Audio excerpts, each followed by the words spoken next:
welcome back to another tech video. Today we're going to be going through your question, answering it, and hopefully finding that solution for you.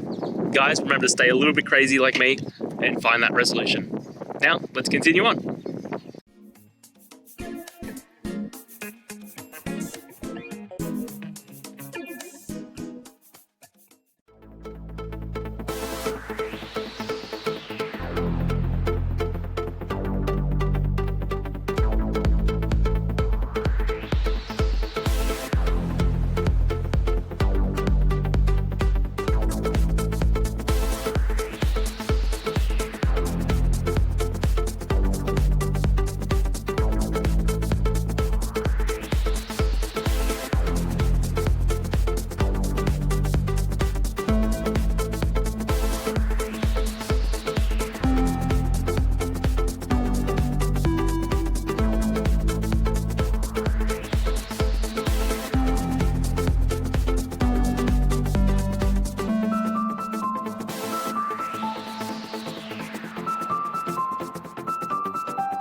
And that's it, guys. I hope we found the solution you're looking for. And look, if we did, please hit the subscribe button. I'd really appreciate it.